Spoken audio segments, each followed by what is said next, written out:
क्या आपने ये एक्सपीरियंस किया है कि आपने किसी रोल के लिए अप्लाई किया और आपने इंटरव्यू दिया और आपको लगा आपका इंटरव्यू अच्छा गया, लेकिन किसी रीज़न की वजह से आपको वो ऑफ़र नहीं मिला? और बहुत बार क्या ऐसा हुआ आपके साथ कि आपको जॉब नहीं मिली, लेकिन आपको ये भी नहीं पता कि आपका सिलेक्शन क्यों नहीं हुआ? आप सोचते रह जाते हो क्या कमी थी, मैंने क्या गलत कर दिया, मुझे क्या और करना चाहिए था, कोई तो मुझे बताए कि मैंने क्या गलती की, मुझे ऑफ़र क्यों नहीं मिला। तो आज के इस वीडियो में मैं आपसे 8 ऐसी रीजंस शेयर करने वाली हूँ जो मैंने एक्सपीरियंस की हैं जॉब अब के लिए अप्लाई करते हुए, रिजेक्ट होते हुए। हालांकि हम एक्सपेक्ट करेंगे कि वो स्पेसिफिक जॉब जिसके लिए हमने अप्लाई किया है वो एचआर वाला हमें बताए, रिक्रूटमेंट मैनेजर हमें बताए, कोई तो हमें बताए कि हमारी गलती क्या थी, हमें क्या इम्प्रूव करना चाहिए, ताकि अगली बार जब हम जॉब के लिए अप्लाई करें तो हमें कुछ तो फ़ायदा मिले। बट वो होता नहीं। तो इसीलिए मैं आपको आज मेरे एक्सपीरियंसेस बताने वाली हूँ कि मैंने क्या क्या नोटिस किया है कि हमें किसी भी जॉब के लिए क्यों नहीं पिक किया जाता।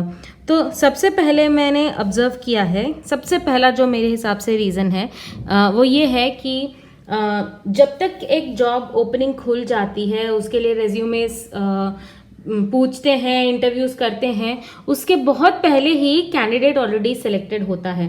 और इसके मल्टीपल रीजंस होते हैं। बहुत सारी ऐसी कंपनीज हैं जिसमें एक रोल से बंदा दूसरे रोल में बहुत इजीली शिफ्ट कर सकता है। तो इस सिचुएशन में जो नया रोल खुला है उसके लिए कैंडिडेट ऑलरेडी सिलेक्टेड होता है। फॉर्मेलिटी के लिए और ट्रांसपेरेंसी इंश्योर करने के लिए वो लोग वो ओपनिंग खोल तो देते हैं, कैंडिडेट्स को इंटरव्यू तो कर देते हैं, लेकिन कैंडिडेट ऑलरेडी सिलेक्टेड होता है।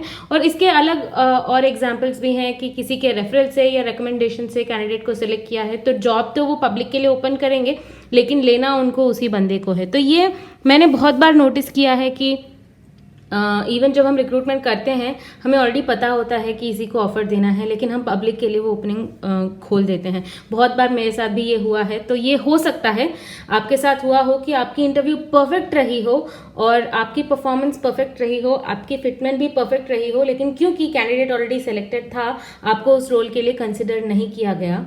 तो ये एक रीज़न हो सकता है। दूसरा रीज़न ये हो सकता है कि जब उन्होंने जॉब ओपनिंग खोली थी, रेज्यूमेस मांगे थे, इंटरव्यूज़ लिए थे, तब वो जॉब ओपनिंग खुली थी, लेकिन उसके बाद वो ओपनिंग बंद हो गई, मतलब रिक्वायरमेंट क्लोज हो गई। इसके बहुत सारे रीजंस हो सकते हैं, कुछ मैं आपको बता देती हूँ। एक ये कि कोई प्रोजेक्ट आने वाला था, उसके लिए हम लोग रिक्रूटमेंट कर रहे थे, लेकिन पता चला वो प्रोजेक्ट अभी नहीं आ रहा है, तो ये रोल की ज़रूरत नहीं है। सिमिलरली ऐसा हो सकता है कि एक बिजनेस के लिए हम लोग ले रहे थे, एक बिजनेस शुरू करना चाह रहे थे, लेकिन किसी वजह से उस बिजनेस के लिए फंडिंग नहीं मिली या वो बिजनेस खुला ठीक से चला नहीं, बंद हो गया, तो इसीलिए हमें वो रोल की ज़रूरत नहीं है।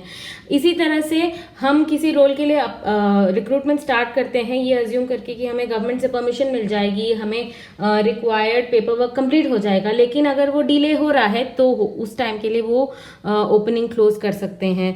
तो ऐसे बहुत से रीजंस हैं जिसकी वजह से एक जॉब ओपनिंग वो खोलते हैं, लेकिन बाद में बंद कर देते हैं। हायरिंग फ्रीज एक रीज़न हो सकता है कि कंपनी की बिजनेस ही कम हो गई, राइट। ऐसे बहुत सारे रीजंस हैं जिसकी वजह से वो जॉब ओपनिंग खुली तो थी, लेकिन जब तक उन्होंने रिक्रूट करने का सोचा तब तक वो ओपनिंग बंद हो गई। तो आपका पूरा प्रोसेस कंप्लीट हो गया, लेकिन आपको ऑफर नहीं मिला। तो ये एक दूसरा रीज़न मैंने ऑब्जर्व किया है। तीसरा रीज़न मैंने ये ऑब्जर्व किया है कि जब जॉब ओपनिंग खुलती है, यूजुअली ऐसा तो नहीं है कि ओपनिंग खुलते ही हमें व्हाट्सएप में मैसेज आ जाएगा या फिर हमें कोई बता देगा कि ये जॉब ओपनिंग खुली है। तो ऐसे सिचुएशंस में क्या होता है, हम लिंक्डइन या किसी और थर्ड पार्टी वेबसाइट से जब तक वो ओपनिंग के बारे में हम पता करते हैं, जब तक हम अप्लाई करते हैं, तब तक हजारों लोगों ने उसके लिए अप्लाई किया होगा। तो ऐसा हो सकता है कि 1, 2, 3 राउंड की इंटरव्यूज ऑलरेडी हो चुकी हैं और उन्होंने कैंडिडेट्स को ऑलरेडी शॉर्टलिस्ट कर लिया है कि इन 4 लोगों में से हमें किसी को सिलेक्ट करना है। तो आप एक जॉब ओपनिंग खुलते ही कितने टाइम में अप्लाई करते हो, उससे भी आपका सिलेक्शन डिफ़र करता है। ये मेरा एक्सपीरियंस है।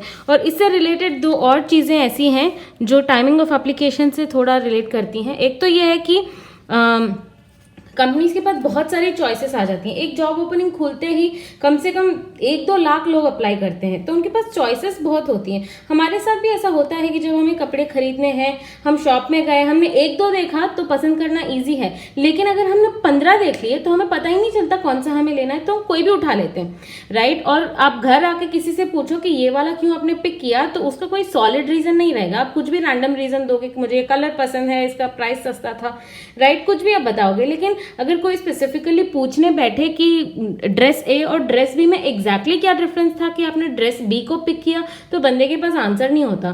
तो ऐसे टू मेनी चॉइसेस का भी एक इशू होता है कि हायरिंग मैनेजर या एचआर को समझ नहीं आता कि इसमें और उसमें क्या एग्जैक्ट डिफरेंस है। तो वो अपने एक्सपीरियंस से, बाकी सारे फैक्टर्स को मद्देनजर रखते हुए किसी एक कैंडिडेट को पिक करते हैं। तो आपका प्रोफाइल और इंटरव्यू जबरदस्त जाते हुए भी आपको नहीं पिक किया जाता।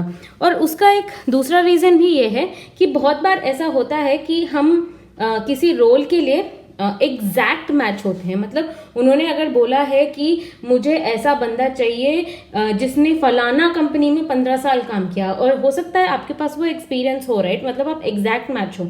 लेकिन ये टाइमिंग ऑफ एप्लीकेशन की वजह से क्या होता है, जैसे अगर एक जॉब ओपनिंग आज खुली, किसी अप्रोक्सीमेट मैच वाले प्रोफाइल वाले बंदे ने आज अप्लाई किया, तो अगले हफ्ते उसका इंटरव्यू होगा, राइट। और अगर आपने यही चीज 2 महीने बाद देखी लेकिन आपका एग्जैक्ट मैच है, हो सकता है तब तक उस पहले वाले बंदे का जिसका अप्रोक्सीमेट मैच था उसका प्रोसेस बहुत आगे बढ़ चुका हो सकता है उन्होंने उसको ऑफर दे भी दिया हो, राइट। तो उस टाइम पे आपके चांसेस बहुत कम हो जाते हैं।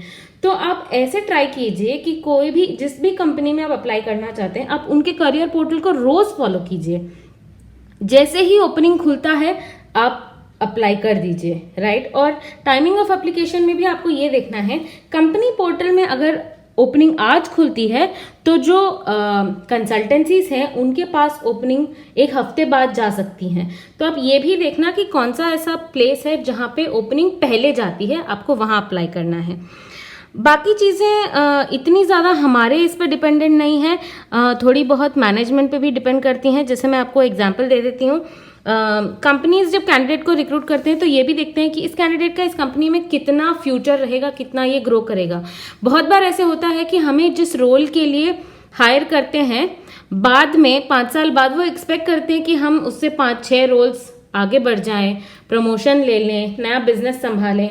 तो अगर आपके पास वो ओवरऑल बिजनेस का लॉन्ग टर्म ग्रोथ का ऑप्शन नहीं है कंपनी में, मतलब आपकी जो स्किल है वो स्पेसिफिकली सिर्फ उसी रोल के लिए है और कंपनी किसी लॉन्ग टर्म बंदे को ढूंढ रही है, तो हो सकता है आपको वो इस समय पे पिक ना करे, क्योंकि आज आप मैनेजर के रोल के लिए फिट हो लेकिन आप जनरल मैनेजर के रोल के लिए फिट नहीं हो, राइट। तो उस वजह से भी आपको शायद पिक नहीं करते। एक ये रीजन भी है कि कल्चर फिट, बहुत सारी कंपनीज ऐसी होती हैं जिनका कल्चर बहुत डिफरेंट होता है बाकी कंपनी से, तो वो चाहते हैं कि बंदा जो है वो उस कंपनी के कल्चर में फिट बैठे। कल्चर फिट का ये मतलब है, जैसे अगर किसी कंपनी का ये कल्चर है कि वीकेंड्स पे काम करना है और आप ऐसे नहीं हो जो वीकेंड पे काम करना पसंद करते हो, तो आप डेफिनेटली वहां पे खुश नहीं रहोगे, अच्छा परफॉर्म नहीं करोगे तो कंपनी ने आपको रिक्रूट क्यों किया, राइट। तो कल्चर फिट एक बहुत इंपॉर्टेंट फैक्टर है, उसकी वजह से भी कंपनीज बहुत बार कैंडिडेट्स को रिजेक्ट करती हैं। और last of course obvious reason ये है कि उनको आपकी पे एक्सपेक्टेशन ज़्यादा लगी, आपकी करंट पे ज़्यादा लगी, ऐसी रीजंस, या फिर इवन इफ आपकी पे एक्सपेक्टेशन बहुत ही रीजनेबल है, उसी जॉब के लिए इंडिया की अनएम्प्लॉयमेंट सिचुएशन को देखते हुए उसी जॉब के लिए बहुत सारे लोग अप्लाई करते हैं, तो हो सकता है उसी जॉब को करने के लिए उनको कोई किसी लोअर पे एक्सपेक्टेशन वाले कैंडिडेट को हायर करना पड़े। तो ये मेरे हिसाब से ऐसी 8 रीजंस हैं जिसकी वजह से आपका इंटरव्यू ज़बरदस्त जाते हुए भी आपको रिक्रूट नहीं किया जाता। आप हर एचआर से, हर हायरिंग मैनेजर से इंटरव्यू के बाद ज़रूर ये रिक्वेस्ट कीजिए कि वो आपको फीडबैक दे अगर आपकी रिक्रूटमेंट ना हो, ताकि आपको एग्जैक्टली पता चले इनमें से कौन सा ऐसा रीज़न था। और मैं एक बात ये बता दूं, इनमें से ऐसा कोई भी रीज़न ऐसा नहीं है जिसमें आपको कुछ डिफरेंटली करना पड़े। ये सब ऐसी चीजें हैं जो आपके हाथ में नहीं है। जब भी आपको पता चले कि इन 8 रीजंस में से कोई एक रीजन है जिसकी वजह से आपको हायर नहीं किया गया, तो आप बिल्कुल टेंशन ना लें, बिल्कुल अपने दिल पे ना लें और बिल्कुल ऐसा मत सोचें कि आप में कोई कमी थी। ये सब एक्सटर्नल फैक्टर्स हैं जिसकी वजह से आपको हायर नहीं किया गया। तो मैं आशा करती हूँ कि अगली बार जब आप किसी जॉब एप्लीकेशन या किसी जॉब इंटरव्यू के बाद रिजेक्शन फेस करें, तो आप ये भी सोचें कि बहुत सारी ऐसी फैक्टर्स हैं, एक्सटर्नल फैक्टर्स, जिसका आपके साथ कोई लेना देना नहीं है, लेकिन उसकी वजह से आपको सेलेक्ट नहीं किया गया। हो सकता है ये आपको और हौसला दे ज़्यादा तेज़ी से, ज़्यादा इंटरेस्ट से जॉब्स के लिए अप्लाई करने में। Thank you.